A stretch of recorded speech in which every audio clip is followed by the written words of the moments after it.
Assalamualaikum warahmatullahi wabarakatuh. Bagaimana kabar kalian hari ini? Mudah-mudahan kita ada dalam lindungan Allah Subhanahu wa Ta'ala, sehingga kita bisa dipertemukan kembali dalam kegiatan pembelajaran geografi. Pada kesempatan kali ini saya ingin memberikan materi atau menjelaskan materi tentang konsep wilayah dan perwilayahan. Nah, ketika kita mendengar istilah wilayah atau sebuah pertanyaan, apakah itu wilayah?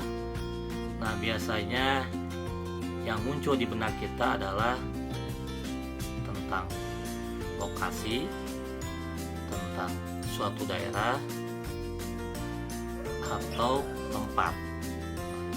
Sebenarnya wilayah ini merupakan sebagian permukaan bumi yang dapat dibedakan dengan wilayah lain berdasarkan karakteristik yang ada di sekitarnya. Artinya, suatu wilayah yang ada di permukaan bumi yang memiliki kekhasan tertentu sehingga membedakan dengan wilayah lain yang ada di sekitarnya. Itu wilayah. Contohnya wilayah perkebunan, wilayah pegunungan, wilayah pertanian, wilayah pemukiman kumuh. Itu adalah konsep wilayah. Nah, konsep wilayah ini sebenarnya diawali oleh dua hal, yaitu ada yang disebut dengan wilayah alamiah, ada juga yang disebut dengan wilayah berdasarkan kenampakan tunggal. Nah, kalau wilayah alamiah itu adalah wilayah yang terbentuk secara alami, contohnya iklim, vegetasi. Nah, kalau kenampakan tunggal itu biasanya wilayah itu hanya memperlihatkan satu ciri khas tertentu, misalkan perkebunan teh, sawahan. Nah, itu penampakan tunggal. Nah, seiring perkembangan ilmu pengetahuan, maka wilayah dibagi menjadi dua jenis. Ada wilayah formal, ada wilayah fungsional. Nah, yang pertama wilayah formal. Nah, apa itu wilayah formal? Adalah suatu wilayah geografis yang memiliki keseragaman atau homogenitas yang membedakan dengan wilayah lainnya. Jadi wilayah formal itu adalah wilayah yang memiliki keseragaman atau homogen, sehingga dia membedakan dengan wilayah yang lain. Contoh pesawahan itu akan berbeda dengan wilayah perkebunan karena hanya satu jenis vegetasi yang ada di wilayah itu. Kemudian yang kedua, wilayah fungsional adalah suatu wilayah geografis di permukaan bumi yang memiliki keanekaragaman atau heterogenitas tentang karakteristik yang ada di wilayah itu. Jadi bukan saja kenampakan, tetapi dia mempunyai fungsi tertentu atau fungsi-fungsi lain, sehingga wilayah fungsional ini adalah suatu wilayah yang mempunyai fungsi atau kekhasan tertentu. Contoh misalkan hutan lindung.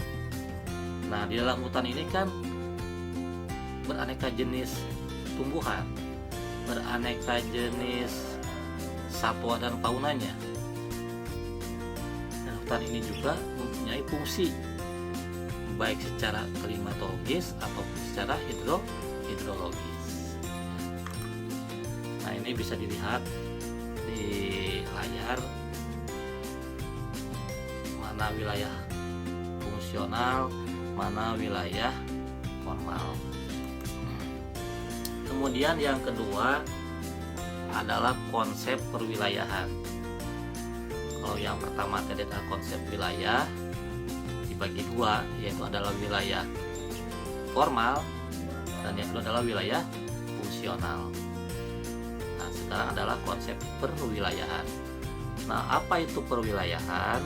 Adalah suatu upaya membagi-bagi daerah di permukaan bumi berdasarkan karakteristik tertentu atau membuat perwilayahan, membuat region.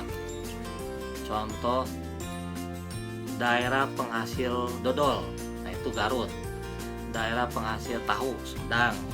Daerah penghasil susu, Lembang. Nah, itu adalah membuat region atau membuat wilayah berdasarkan ciri khas yang ada di daerah itu. Nah, bisa berdasarkan kondisi sosial, misalkan jumlah populasi penduduk, atau juga daerah yang padat dengan daerah yang jarang, atau juga daerah miskin dengan daerah yang kaya. Nah, itu dibuat regionnya. Atau juga kondisi fisik, daerah iklim panas, iklim sedang, iklim dingin. Bisa juga berdasarkan waktu. Contoh Indonesia bagian barat, bagian tengah, bagian timur. Nah, itu pembuatan perwilayahan berdasarkan karakteristik atau ciri khas tertentu. Nah, dalam membuat perwilayahan tentu ada caranya, ada metodenya. Nah, ini ada dua cara, yaitu yang pertama metode generalisasi dan yang kedua adalah metode klasifikasi. Nah, apa itu metode generalisasi? Yaitu usaha penggolongan wilayah ke dalam bagian-bagian tertentu. Nah, dengan cara menonjolkan karakteristik tertentu. Jadi, dia membuat suatu penggolongan wilayah dengan menonjolkan karakteristik apa yang ada di daerah itu. Seperti tadi kan, daerah penghasil dodol. Itu kan dodolnya itu yang diangkat. Maka dibuatlah wilayah Garut, gitu ya. Daerah penghasil nanas, nah itu Subang. Nah, dalam metode generalisasi itu biasanya menggunakan cara yang disebut dengan delimitasi, yaitu pembuatan batas wilayah sehingga jelas antara wilayah A, wilayah B. Nah, ini bisa dilakukan secara kualitatif, yaitu secara visual atau secara hasil pengamatan diobservasi, atau juga secara kuantitatif, yaitu dengan mengumpulkan data-data numerik, kemudian bisa juga dengan adanya pembuatan peta. Nah, itu cara yang disebut dengan metode generalisasi. Ada juga yang kedua, metode klasifikasi. Nah, metode klasifikasi ini adalah usaha menggolongkan wilayah secara sistematis ke dalam bagian-bagian tertentu berdasarkan kriteria tertentu. Nah, ini lebih spesifik. Nah, ini bertujuan untuk mencari perbedaan antar wilayah. Jadi dilihat dari kondisi fisiknya, kondisi sosialnya, kondisi budayanya, sehingga terbentuklah suatu klasifikasi golongan. Daerah dataran rendah, daerah dataran tinggi, itu dilihat bagaimana kondisi fisiknya, bagaimana kondisi topografinya, kondisi iklimnya, dan kondisi sosial masyarakatnya. Nah, itu biasanya dalam pengklasifikasian. Nah, mungkin sebelum diakhiri, kita dapat menyimpulkan bahwa pertemuan hari ini kita mengkaji dua kajian, yaitu konsep wilayah dan perwilayahan. Konsep wilayah dibagi dua, yaitu wilayah formal dan fungsional. Kemudian yang kedua, konsep perwilayahan, yaitu membuat wilayah. Nah, ini menggunakan dua metode, yaitu metode generalisasi, kemudian yang kedua metode klasifikasi. Mudah-mudahan pertemuan kali ini bermanfaat. Mudah-mudahan kalian memahaminya dengan baik.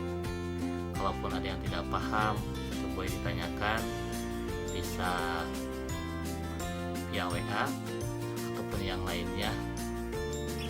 Saya selalu on, kapanpun, dimanapun. Kalau kalian tidak ada yang tidak paham, silahkan tanyakan. Itu saja pertemuan kali ini. Terima kasih atas segala perhatiannya. Assalamualaikum warahmatullahi wabarakatuh.